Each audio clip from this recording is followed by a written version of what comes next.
Hey, this is Anney and Samantha. And welcome to Stuff I've Never Told You, a production of iHeartRadio.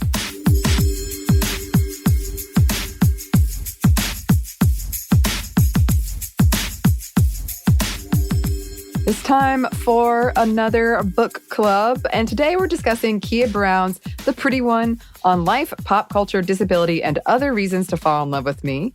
And Keah Brown is a disability activist and is also behind the viral hashtag #DisabledAndCute.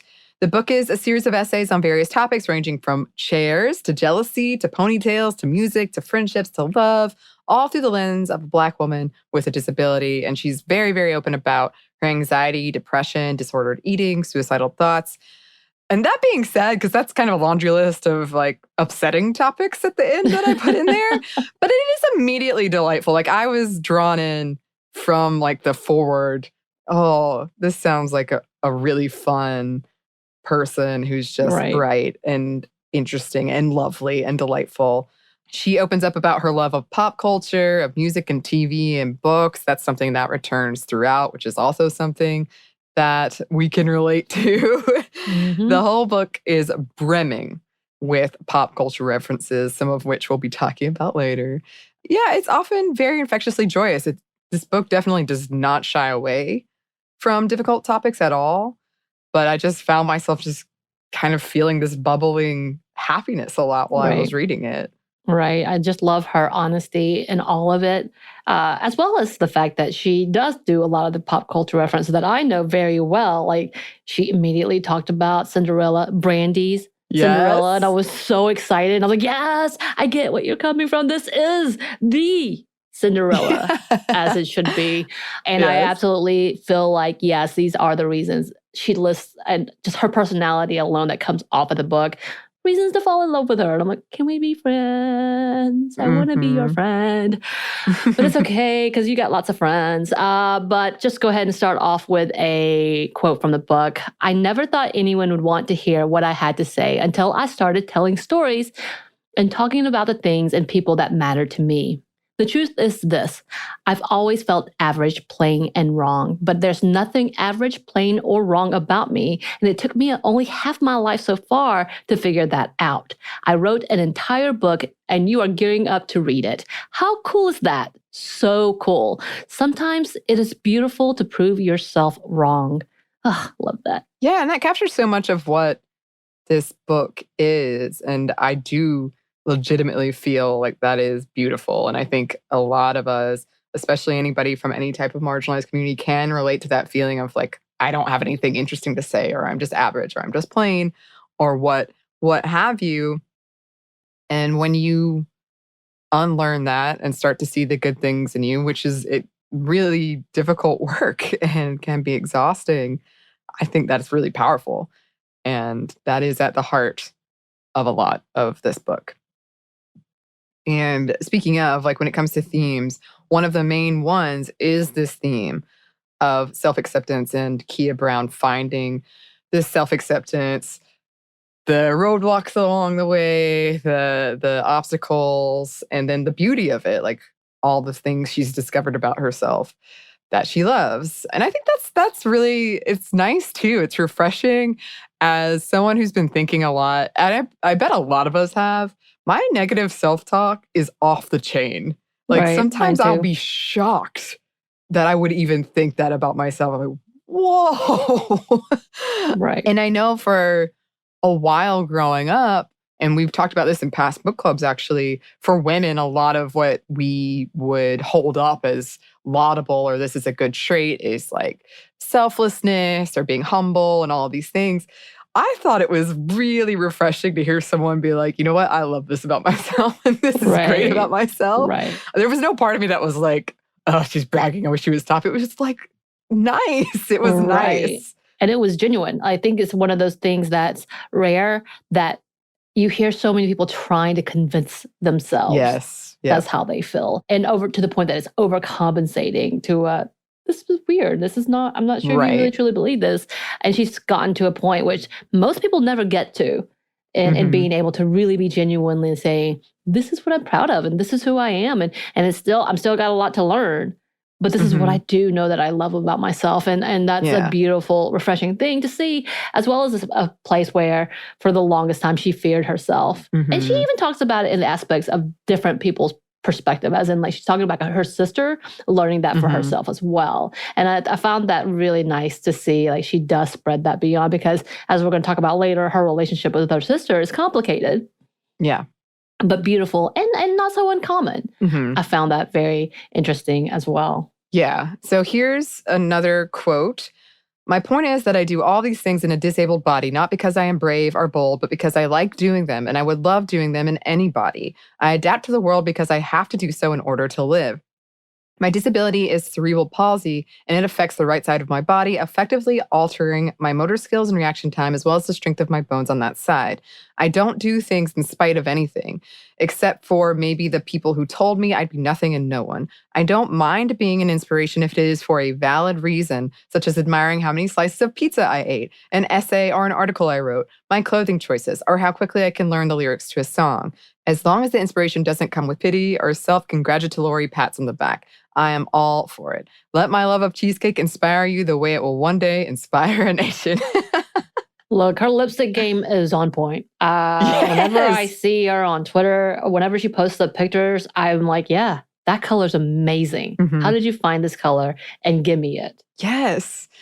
And I think all of this was so well written, because we're going to talk about in a minute ableism and how that's impacted like all of us, but in this case, Keah Brown, and having people kind of using you for inspiration porn. Right. And I feel like that is something that we see a lot in entertainment.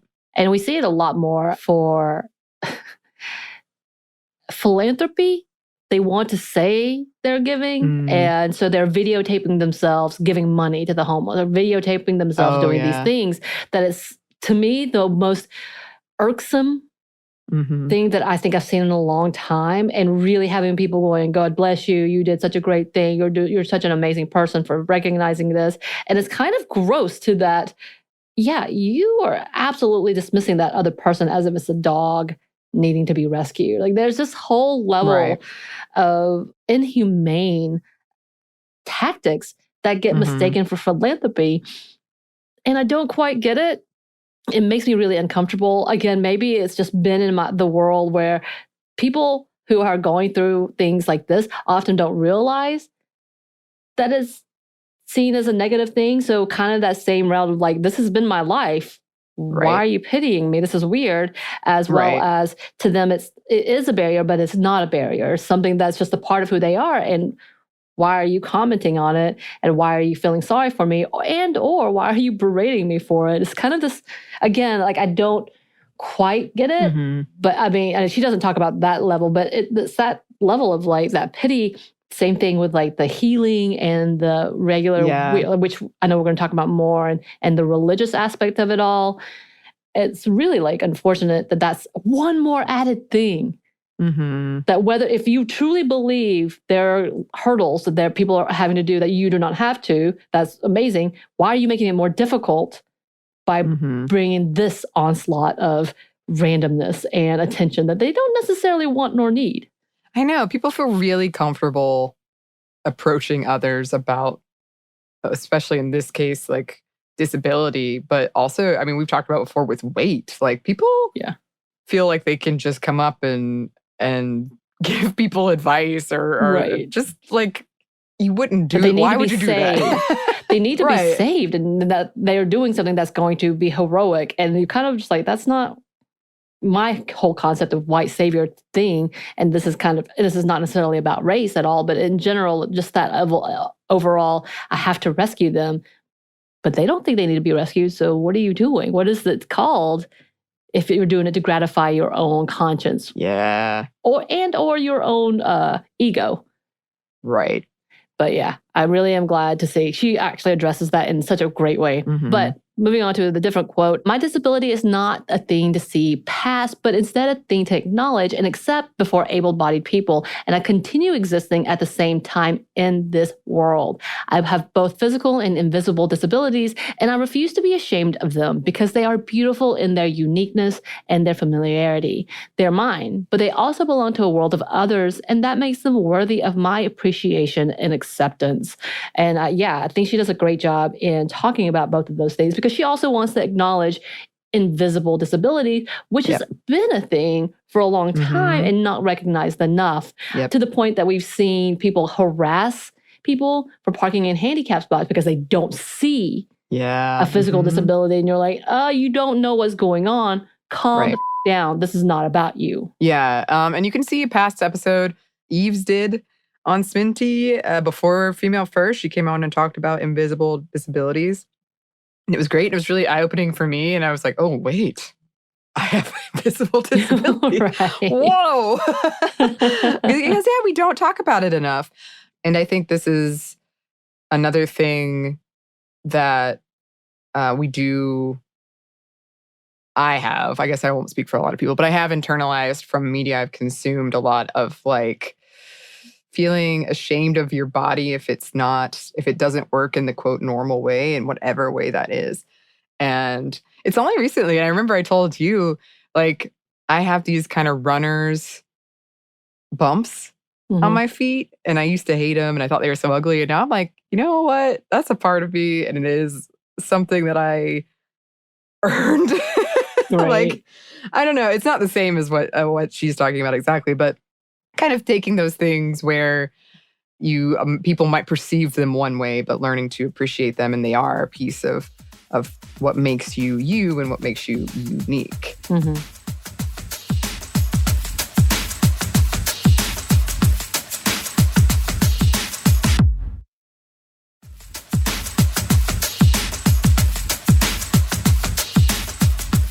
So she also writes this quote I love. I am a Black woman with cerebral palsy who loves herself, and most days that feels like a revolutionary act. It took a lot of work to get to this place, a fountain of tears, grief, and loss, but I'm here, and it is beautiful. And I want to include that one because I think we've talked about that before, where Bridget used the phrase once, I'd never heard anyone use it, but like radical self-love. And like we were talking about, it can be so difficult to love yourself, especially outside of like the white cis male, when there's just like factors, all these intersecting factors against you in heavy quotes in society of like, society doesn't seem to love you. Right. or value you for whatever reason. And that can be really difficult to do that yourself in the face of that. So I just really, again, I really appreciated that. And I do think that it's hard, but beautiful. You can. Yep. Agreed. Yeah. She goes on to write, I refuse to be a reminder of someone's worst case scenario again. If you need me to be a reminder, I will be your reminder that things will get better. I will be a reminder that people like me exist and thrive and that we aren't going anywhere. Long gone are the days of silence and complacency. I will see and be seen. I no longer care about the comfort of those who would rather I be quiet or wait my turn for proper and positive representation in our culture and mainstream media. Disabled people are at once invisible and a burden. And yeah, I think she explains that and writes about that in her experience with people feeling uncomfortable and feeling like maybe that's the reason they come up and give you unsolicited advice, or whatever it is. Like their comfort is more important than you just existing and being left alone, which is something that we do see. But at the same time, kind of being invisible in a society where you still fight for like access and ADA, and there were a lot of things she wrote about that I kind of were eye-opening for me of like, wow, I really do take that for granted. Like doing my hair like in a ponytail, or not having to worry so much about a chair situation or things like that. I just love the way she wrote about them, but it can be a good way to describe it, especially in what I've seen in media of like the invisible and a burden. Right. which is not great. Which actually has been a thing of controversy because recently an article was written in the perspective of the caregiver and about them not being paid. And although the article, I think, was implying that it needed help and more assistance, and we should think about the caregivers as being professional and paying them as such, but it came off really ableist and dismissing the disabled partner and being like, hey, you're really talking about us as if we're burdens, as if we're not existing. Right. You're acting as we're infants. Yeah. And it was really like, oh, yeah, this is really bad. And something needs to change because this is someone who thought she was helping, but instead just came on with more ableist tone. And again, this is kind of that whole level of like, this is the worst case scenario. This is where you're telling me I'm a burden. And I've already felt like that my entire life. Thank you for once again, invalidating my existence when I have fought hard to get to this point. And yeah, I feel like there was so much like, oh God, please stop doing this. We have to do better as advocates and allies. We have to do better in keeping ourselves accountable and understanding the language, that pity language is damaging in every damn way. And again, this whole heroism thing that I don't quite understand, I can't let go of it. And I'll probably, especially when we talk about religion, can't get past this whole level of like, this is my philanthropy. Pat me on the back. Look, I'm caring for someone who is disabled. Aren't I the bigger person? And you're kind of like, no, what is wrong with you? This is gross. Like, don't do it. If this is your attitude, just please don't. I have a feeling that the individuals who are under your care would rather you be here because you love them and don't see them as a burden than trying to create a narrative as if you are the hero. Yeah, like using other people to make yourself feel better. It's a weird white knight thing that it's just, but again, like this kind of reminded me of that, of like, this is what she's talking about in seeing as a burden. Like we need to change. But yeah, as this was written, this was a couple of years ago, and I really hate that we're still here. Like, I think we finally, and maybe it's just because we are recognizing it because of what we do, but there's so many who continue to say the same. And by the way, some of the biggest advocates for disability, for those who are disabled people. Like, they are the biggest and the loudest voices. We should be listening, but have been doing the work to begin with. So let's not forget that. Yes. Okay. Yes. Done with rant. Oh, I don't know about that because That's true. It's not. We're moving into some discussion around ableism, some more discussion around ableism, because, as I said, self-acceptance is a lot of the heart of this book, but the flip side of that is the years of self-hatred and all of the obstacles that were in the way for Keah Brown to arrive at this point. And it did take her several years and a lot of hard work. And a big part of that was ableism, some of it internalized. And she talked about in her family, I think she did a really good job talking about the pros and cons of this, but in her family, they never really brought up her disability. It wasn't really a thing.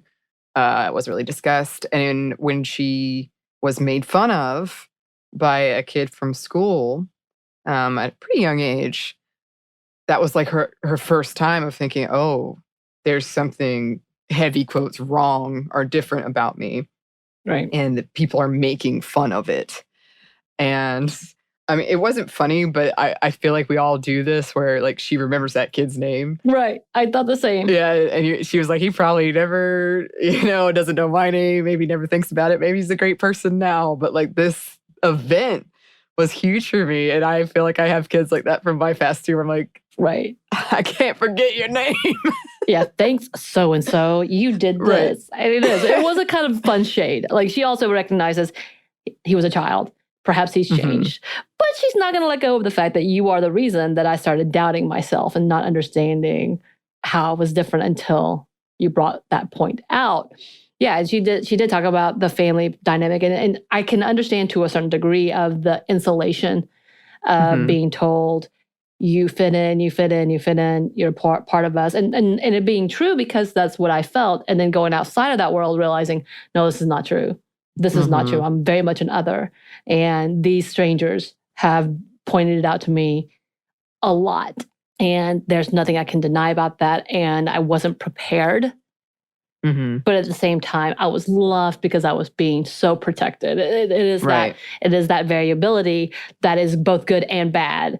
And of course, if I was a parent, I wouldn't know. I wouldn't know what to do. And I would want the same level of protection in that too. But there is that pros and cons of it all being insulated. Of course, she's able to say, I had loving family who was there to do that for me. Right. But the problem is when I came out of that and was faced with that, I wasn't prepared to handle that at that point in time, or knew how to handle that completely. And yeah, there was that whole level. Again, school is cruel. And for those who are marginalized, even more so. And she definitely talks about the privilege she did have because she had a supportive family. But the fact that she did not have that white privilege, she did not have the ableist privilege, like all of those things. She didn't have the gender privilege. There are those things that was a shock and you have to work through. Yeah. And no one can really do it for you. And that protection at least gives her, and it did for myself, some level of ground to be like, but that's not the truth. It can't be. Right. Because of this. But yeah, that was a whole thing for sure.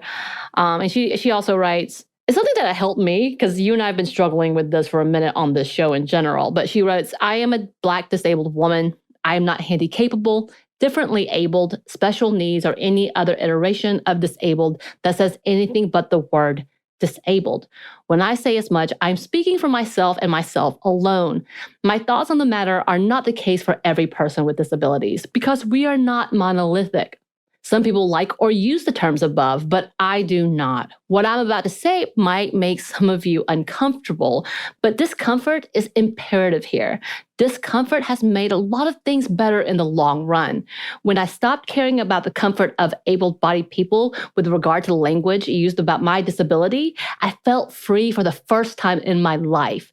You see, these other synonyms for disability were created because the word disabled often makes able-bodied people more uncomfortable than it makes those of us with disabilities. And I think that was huge because you and I have gone back and forth, Anney, on, okay, we want to highlight and bring out, especially with women around the world who are strong advocates and fighters, and recognize these people who have done so many amazing things in making change, whether it's in the UN, whether it's in the US, whether it's like just in cultural altogether. And I think it's so important that we do talk about these things. But as able-bodied people, we are very, very wary of the connotations of language. Yes. And again, she says this for herself.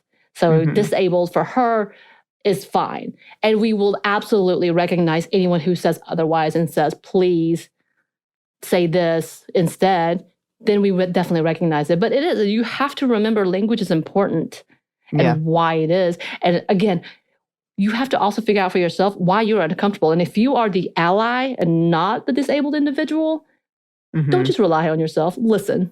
We have to listen. That's the other part to that. And I also love that she does talk about that for her, when she hears people saying things like handy-capable, it's typically those who are caretakers who say that. Right. And not the individuals, because again, they are uncomfortable or they feel like it's a failure to say otherwise. So we have to recognize we need to talk to the source, research the source, make sure we understand they're coming from. Language in itself is so important. Yes, I love that too, because we have been discussing that, and we never want to not talk about something because we're too afraid to use the incorrect language. But we do want to get it right, and we want to not be offensive and be up to date. But I just really appreciated this. And I remember back when Eves came on and we did that episode, she was talking about, there's, debate in the community about which term is a better term or which way is better. And that debate is healthy and ongoing. Right. Yeah. So that's good to know. I did reading this. It does remind me of what we were talking about earlier of, kind of the inspiration porn aspects. And we see this a lot where it is usually not the community in question using the term, unless it's somebody trying to make money. But I'm thinking more widely of like when we had Amanda, she was talking about like entrepreneur, these kind of words that are usually in this case used to sell something. Right. I feel like there's also an aspect of that discomfort and trying to, for the person using that term, and these are generalizations, can't speak for everybody who uses handy capable, for instance, but it feels like a lot of times it is someone who has their own, it's not internalized, but I mean, no, like they do think something is wrong or like you are the worst case scenario and they're trying to like build you up. Like they think they're doing you a favor by using this terminology. Yeah, I feel like we see similar conversations happening in a lot of communities, but language is very, very, very important. So yeah, I was really happy that that was in there too. Here's another quote. What I didn't know earlier, but I'm grateful that I know now, is that my cerebral palsy is an integral part of who I am and how I navigate the world. In my refusal to acknowledge this, I was denying the world and myself a glimpse of who I really am. All that time wasted hiding away when I could have embraced my girl CP and the word disabled and found unapologetic happiness sooner. I was embarrassed of disability, of being disabled, and of other disabled people. My thought processes were that if able-bodied people discussed my disability, then they would see me as inferior, and I already saw myself as inferior. I didn't want them to as well. I would rather have been ignored than pitied, but I was never ignored, not then or now. The only thing that has changed is the way I feel about myself. Pity was my greatest fear and my biggest foe, and now I can confidently say that I do not care about it because I know how I feel about myself. And that encompasses a lot in that one quote, but also in the book and the struggle with, especially when she was younger, of feeling this self-hatred and shame around it and just like wishing she didn't have cerebral palsy. And that's something else that she does that I love is she talks about cerebral palsy like it's a character, like a person. Right. My girl CP. And she's open about like, some days she's a real bitch and I hate her. Like some days there's no reason for why this is happening. I can't figure it out. But, other times it's like, yeah, this is a part of me and it's made me who I am. And I think that was really nice too and really refreshing because it's like a relationship. It's like, it changes some days. You got your ups and downs, your ebbs and flows. And I think we can say that for most things. And I question too, like for myself, there's many things that I don't like. And growing up in all white communities, really hated being Asian. I really hated being brown, really hate my eyes. And even to this day, I don't necessarily love my identity, my ethnicity. Part of that's because I don't know it. Part of that is trying to discover that. But I think I'm in a healthier place because I don't necessarily love it, but I accept it. And I accept my differences.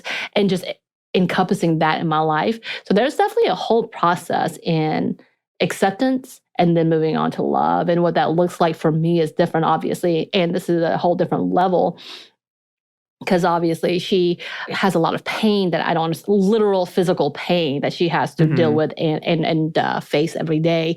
But it is an interesting concept of what it is to fall in love with something that is a difference than what is deemed as normal, which, whatever that is. Yeah.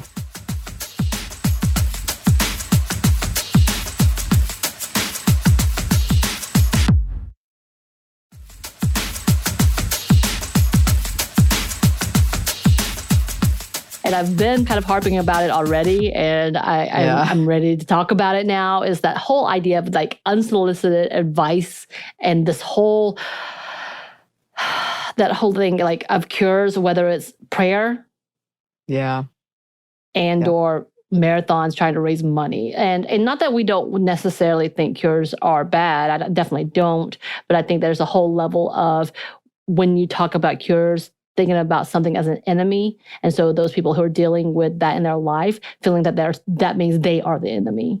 So there's a whole lot of things. But here's another quote. A recent study found that a disabled person is killed once a week by a family member or other caregivers. There are 52 weeks in a year, and a disabled human is murdered at least once every week, yet there's hardly any coverage or outrage about it. These stories are often framed in two ways. The killers just couldn't take it anymore, finding the caretaking too much for them to deal with, or they were just trying to set the disabled person free because their faith told them that their loved ones could be free of disability and death. And yeah, we have constantly seen this whole narrative. And don't get me wrong, I think for those who, again, I kind of mentioned that story about the fact that caregivers were being highlighted as heroes and seen as the disabled member, family member being the burden. But this whole level that it is a death sentence in itself is so tragic in so many ways.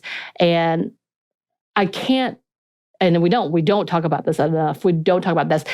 We have talked about that the fact that the statistics for abuse in those in the disabled communities are much higher. Poverty level, death rates, sexual abuse, sexual violence is higher than the abled community. And we really have to keep mentioning this conversation because nobody protects them. And this absolutely is a horror. But the fact that there's no law that goes beyond the regular, I guess, statements. And that we already know is hard to prove. There's so many ways, like this type of crimes against humanity is really hard to prove. And it is a horrifying thing that we're not talking more of it. But yeah, also this weird narrative, because it's in books, because it's in movies, that the caretakers who do these things are heroes and had to choose because they're suffering. And it's like, no, if it's not the disabled person's choice to, say that they don't want you to revive them or something. Yeah. That's not what you're doing. Yeah. And we've been talking a lot about entertainment. As we said, that is key throughout this book. We're going to talk about it more in a little bit. But that's something I don't think we've touched on like tangentially a lot, but I don't think we've ever directly discussed. But that's, as you know, we love horror. I love horror movies. But that's a big problem in horror movies, I feel like, is someone with a disability, whether it's invisible or not, is in one way or the other the villain. Right. Or something is wrong with them. Or in some cases, this kind of thing happens where somebody will kill the disabled person to start off the plot, which is not great either. That's like what we talk about when we're talking about fridging of women or the bury your gaze trope. It's the same kind of thing. But yeah, a lot of when she was talking about entertainment, there was a whole chapter kind of devoted to representation in entertainment. That's one of the things that kept coming back to me is like all of these examples I had of she was good, and she pointed out a lot of times it's like sad, usually white men hating themselves and wanting to be quote cured. Right. Or the villain. But I've seen this plot line as well, for sure. Right. And I think she also talks about that there's not enough representation within any I don't know if I've seen one. Yeah. I think the only closest one that I have is that in Glee, not the guy Kevin, I think that's his name. I forgot the character's name. He's in a wheelchair, but he's not actually disabled because he has a whole scene dancing. But they bring on a love interest who is, and she is actually disabled. But even then, and her character was fun because she got to be sassy and she got to be pretty much the thing. And she was killing it with her style. But the whole level was like people pairing the two of them together since they are both in wheelchairs. Oh, yeah. And it's kind of like, okay, see, you're doing it again, even though you finally brought someone on who can be a representative because they actually are in a wheelchair and are disabled. You're pairing them up with the one, and that's the only plot line you're giving her. Why? Right. As where you have the other dude, Arnie, I think is his name. He is pretty much until towards the end of it, where he actually accepts it because of his parents, is trying to find a cure. And that's the whole point. That's the whole plot point, to the point that one of his girlfriends wishes it for Christmas, and because he doesn't get it, she doesn't believe in Santa Claus. So like, it's just, why? And that is very ableist. And we follow along with it thinking, oh, of course, this is what being disabled looks like, being sad all the time. And it's not that case. And shame on us for thinking that. Yeah, well, and she talks about that too. And it's like one of the other kind of frequent tropes is like the sad teenage movie where one of them has some illness or disability that will kill them in the end, or they decide that they would Right. rather die than go on. Right. Which, yeah, is I didn't know exactly what she's talking about. That's a very Right. common trope. And that's one of the reasons she wrote this book. And she was like, we can have other things than tragedy. It's not just tragedy. And that's sort of, we talked about that vaguely in like a happy hour forever ago, where I was saying, if that's the only representation you have, and, those sure, tragedy and sadness exist in like any community, but if that's all you see, then that's not accurate. That's not great representation. So she goes on. Here's another quote. Disabled people do not need strangers or people we do not know telling us how we should try to fix or change our bodies when we never said we had a problem with our bodies in the first place. We are not problems. We are people who deserve the same rights to life, liberty, and the pursuit of happiness as everyone else. The fight for change is not ours alone. We need to end the constant cure narratives ingrained and championed within our culture. We need to end the just kidding, you were never sick narratives, the death means freedom from disability narratives, and the idea that if the body is not 100% able all of the time, it is to be pitied and dismissed while simultaneously being molded into something it can never be. Which is great. There's so much in there that she expounds upon in the book, but like she points out, which she shouldn't have to, but yeah, like you can have a disability for a short time. Like so if you like break a leg or something, then suddenly that access will be very important to you, right? Right. And then it's not exactly the same thing, but when my dad was dying, I remember so many well-meaning people, and I truly believe they were well-meaning, but it did make them uncomfortable. They were talking to someone who's dying and in pain.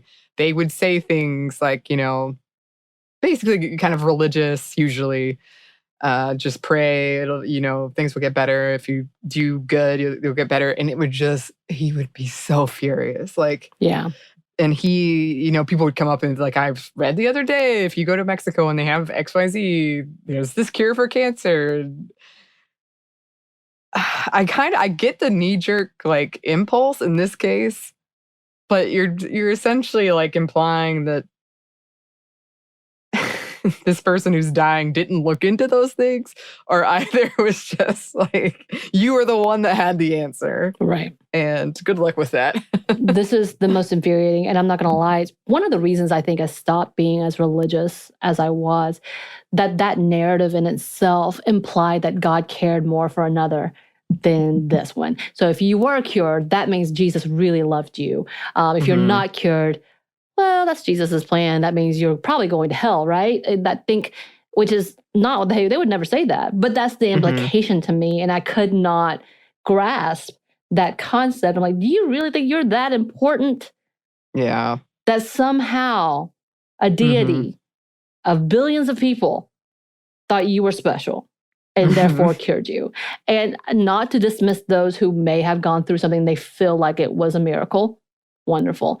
But the fact of the matter is that narrative does imply a hierarchy of those who are healed and those who are not, as well as those who are chosen and those who are not. And that woman who came up to her and said, I'm praying for a cure for you, you. And that's what I would said. She was much nicer and apparently in shock. But in my mind, I was like, how dare you come at me implying that God doesn't love me if something doesn't happen? How dare you? Especially she who is a religious woman and has finally, as she says in the book, come to have one of the best relationships in a long time in her religious beliefs. How dare you imply, because it's not your standard, that perhaps God doesn't love me? Yeah. And she was a kid when this happened, by the way. Yeah. She was a teenager. And I was like, that alone for me would have been enough to turn around and spit on somebody. Like, I think I would have been ready, because this narrative is damaging in so many ways. And you're damaging other people who truly needed Jesus or truly needed a deity or truly needed a faith by implying if something doesn't happen, that something has gone wrong and you have done wrong. And that is probably, obviously, I feel very, very strongly because I've seen it way too much. I've seen it in this industry. I've seen it in many industries where that is implied, especially in the U.S., for us, especially in the South, where that is an implication of prayer heals all. And and then coming back with, well, that's not God's plan, to all these things. And Yeah. like, you can't have one or the other. Like that, don't sit here and imply you know God's plan by doing these things. Yeah. And then tell me, oh, just playing, that wasn't God's plan. So you're wrong. Mm-hmm. No need to say it up front. If you want to pray for someone, that's just kindness. That's great. Do that. Do that on your own. Mm-hmm. You don't have to do this, because that, again, puts those kind of connotations on someone else with expectations that may not be met. And how dare you? You have killed someone's spirit because of that. Yeah. Again, coming back to the fact that Keah Brown seems like a woman of faith and believes that, and has come to a point that she loves herself. And so I'm glad that she did not have that for herself, who could have easily done so. But just as a reminder of what this is, this whole saviorism, this whole level of things that you're like, you need to be careful. We all need to be careful when implying that you think someone's in a bad place because you feel like you could not handle it. I hate this. I hate this narrative in every aspect. Just as someone who is a survivor of any type of abuse or victimization in general, to come and be like, I don't know how I could handle that situation, is infuriating, as if I deserved it or was built to handle it. Right. Don't say this. Don't do this. This is out of bounds. This is ugly. It's ugly. As you want to bless someone, it's ugly. Don't do it. As, again, you can tell I'm very, very, very passionate about this. And of course, I'm trying to rein myself in and saying other curse words, because I've gone through this way too many times, I think. And obviously you have too, between all of the things that you grew up as a child and all the things with your father. There's too much in that it's like your good intentions, this is the road leading to hell. Like, this is that part of it. And just because you may have one experience, or just because you think you know of an experience, or you think you could understand an experience, doesn't mean you have the right to speak, especially to strangers. To strangers. It definitely, clearly we could go into this in depth, maybe in a future episode, but it definitely, for me, it feels like it is implying that you, at some time or the other, did something bad, did something to deserve it. And in this case, I'm thinking my own experiences. But like, so, there's a holier than thou, like, no pun intended, but like, I'm better than you. And I'm being the better, bigger person by imparting on you this advice or these prayers or whatever, because you failed somewhere. And that's what's happening with you. And that's the reason it isn't happening with me. And we've talked about that with like the human brain interprets reason where there's often no reason. So just because something hasn't happened to you, that doesn't mean that God was like the reason something didn't happen to you. Right. That's a whole different thing. Right. And we should talk about it in a whole different manner. But when it comes back to this, when we're talking about strangers implying these things and bringing in religion into it, and or with cures, she mentioned The Flash. I was very appreciative of this because it is one of my favorite shows. So thank you. Yes. I thought of you when she mentioned that. I know. I was like, oh, here we go. But she also talks about this whole cure-all mentality. And outside of the pains that she goes through, her embracing of who she is and having the good days and the bad days. And we all hit that. And of course, we all want things to be what we expect it to be better. We're like, oh, if we had this would be better. If we did this would be better. If this was here, this would be better, which is what she does in this alternate timeline. But it's that narrative that we didn't realize anything was wrong until people told us we were wrong, or people told her she should be sad, or people told her she can't do this. And that's when she, for the longest time, did not realize there was a difference until that point in time, until she couldn't be the norm by finding a seat because because they didn't think about people outside of that. Like, this is the ableist idea, is this teaches those who aren't in that same level or aren't able to do these things, you're not normal. This is the normal. And had we not had these narratives to begin with, that you are a problem to be fixed or someone is a problem to be fixed, they would have never known, or we would have never known. And then when we're faced with that, it's not so much that we feel wrong. It's more so that the narrative tells us we're wrong. Yeah, and she brings up the coverage around when Stephen Hawking died. And we had an episode a while back when Bridget was on with Anney Sagara, who's another activist in the disabled community. And if you somehow missed his coverage, a lot of it was like Stephen Hawking being freed from his wheelchair and death. And Keah Brown writes, like, that's what you took from everything he accomplished. Like, what about his life was not like, Right. that was the thing? That was what the narrative we're going to run with? Okay, then. Yeah. And it is like, dude, he's a genius. Well, by standard, he didn't do everything great, but he accomplished some amazing things. What? I don't think that his biggest fault was having a wheelchair, by the way, either. Yeah. Just yeah. FYI. But yeah, and continuing with that, she talks about the importance of accessibility.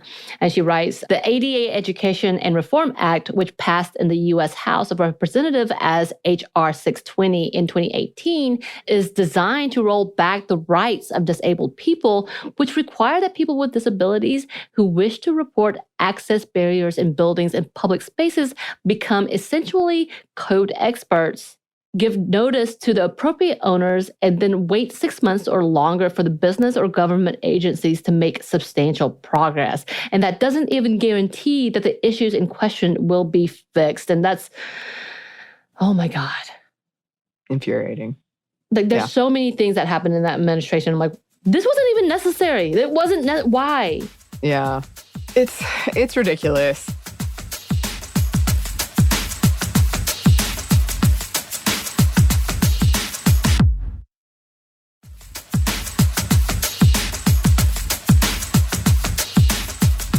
And then we wanted to talk about Keah's relationship with her twin sister, Leah, and kind of this jealousy around it when they were growing up and resenting Leah's body when she would compare it to her own.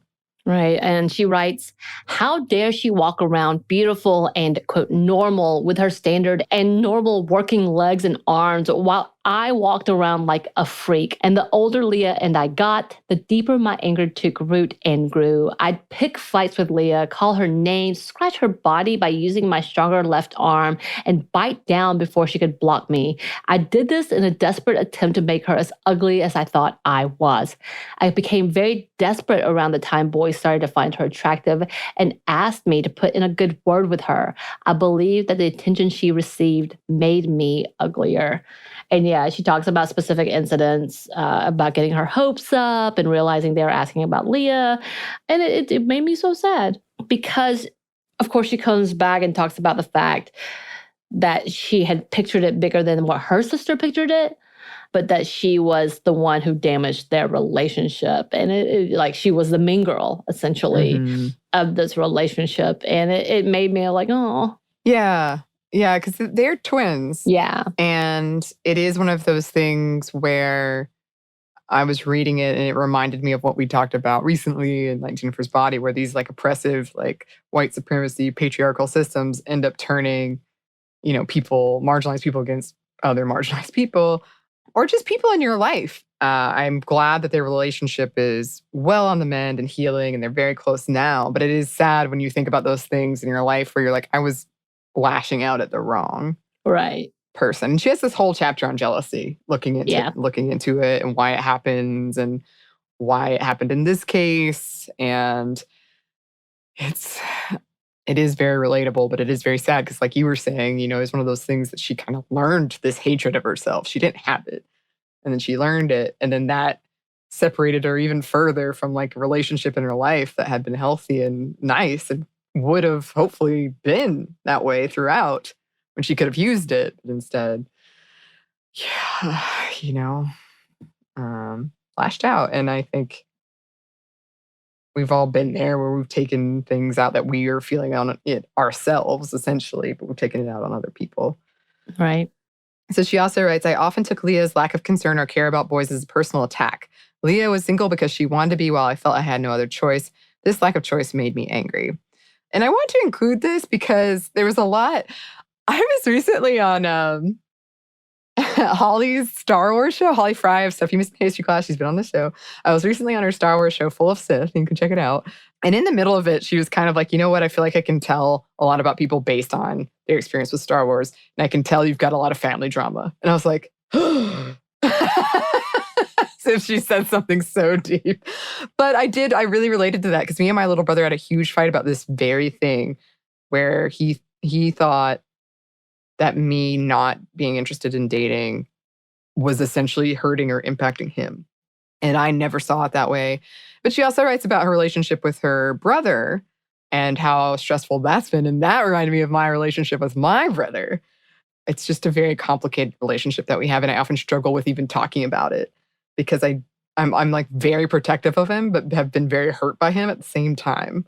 So it's like, I always feel like I have to give people context to everything. I'm like, before you judge.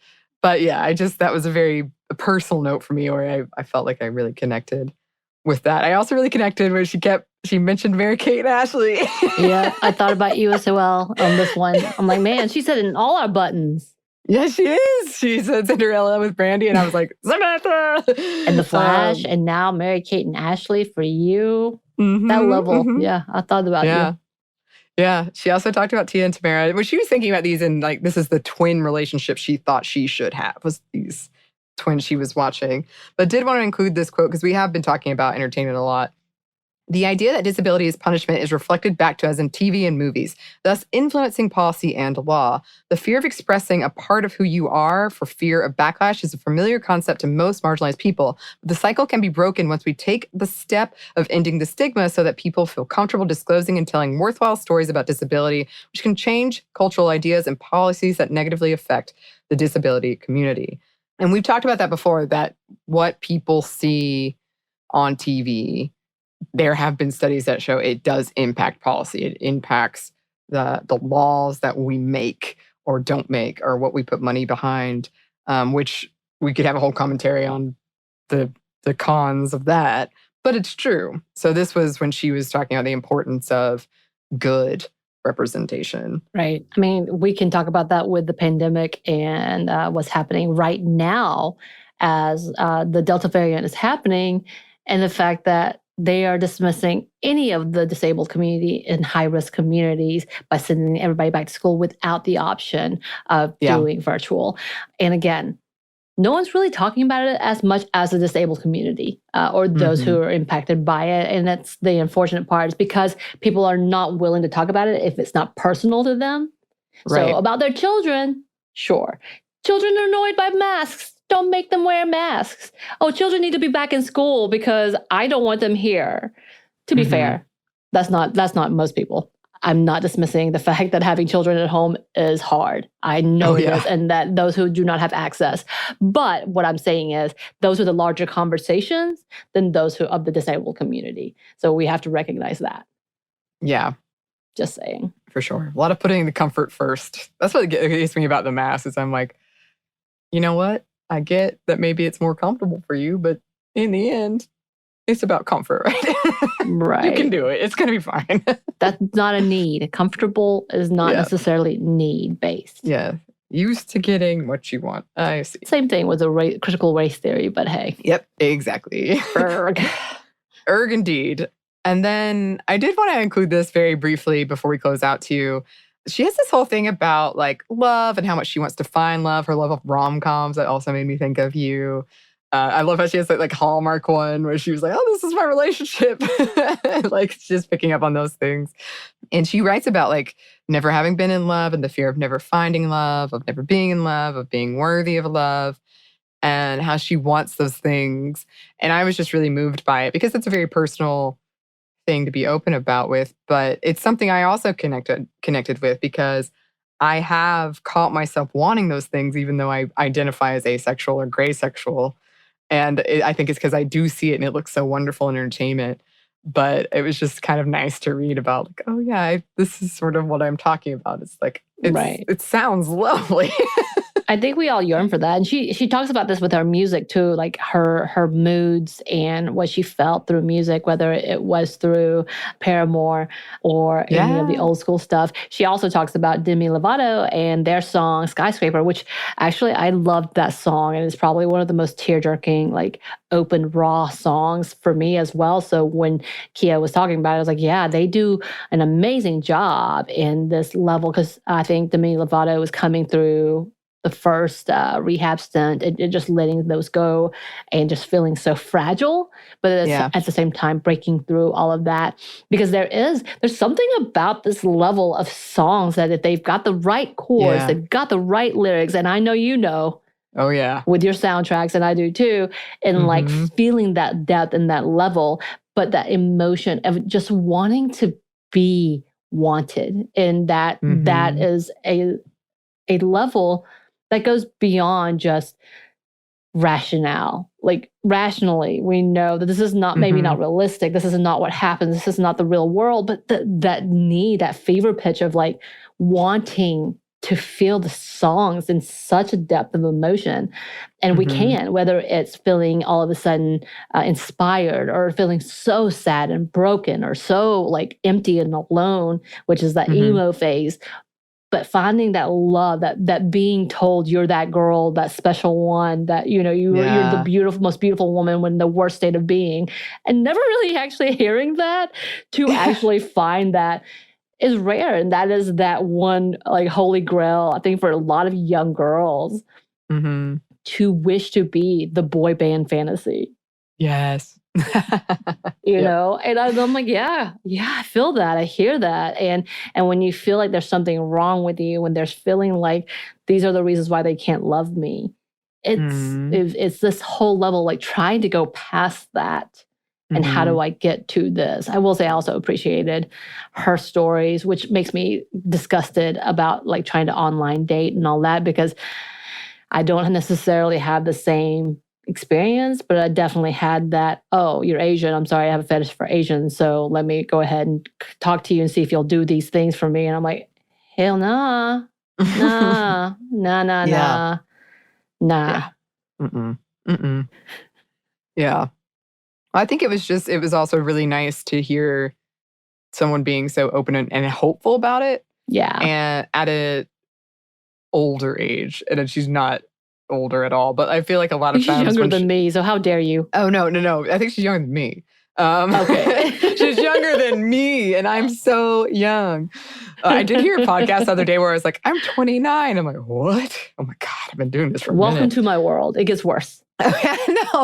No, but I think it reaches a certain age where you kind of close up about that stuff. Yeah. Or you might feel ashamed about like you haven't found it yet. I think that's definitely changing for sure. But like we've talked about, I thought I was going to be married by like 21 and I'd have kids by 26 or whatever. So I don't know. I just really appreciated that. And then I wanted to close on this quote, which I love. I like me so much that when I think about it, I giggle like I've got a crush. When I smile, it feels like the sun is filling up in my body so that when I move around the world, I can light it up. I like me so much now that I know I don't need to be the best or the prettiest person anyone meets. I just need to be me, and that's enough. The world at large is still clinging to ableist and harmful ideas of disabled people. Still, I can't allow myself to let the opinions of a culture influence my whole view the way they did before. I have too much left to do, and I've worked too damn hard to get here. The rest of the world will catch up, whether it wants to or not, especially with the work that the disability community and especially the women in our community are doing to ensure that it is happening through hell or high water. Outside of my disability work, I want to write books that mean as much to me as Desson's and Morrison's do. I want my future books to be a light for someone. And I love that. And this was a light for us. Yes. It was so lovely. Listeners, if you haven't read it, we highly, highly recommend going to pick it up. Right now. Yes, right now. And then listen to this again and make more sense. Come back. Yes, come back always. And if you have any book suggestions for our next book club, you can email them to us. Our email is stuffmediamomstuff@iheartmedia.com. You can find us on Twitter at momstuffpodcast or on Instagram at Stuff Mom Never Told You. Thanks as always to our super producer, Christina. Also the light of our lives. Yes. And thanks to you for listening. Stuff I Never Told You is a production of iHeartRadio. For more podcasts from iHeartRadio, visit the iHeartRadio app, Apple Podcasts, or wherever you listen to your favorite shows.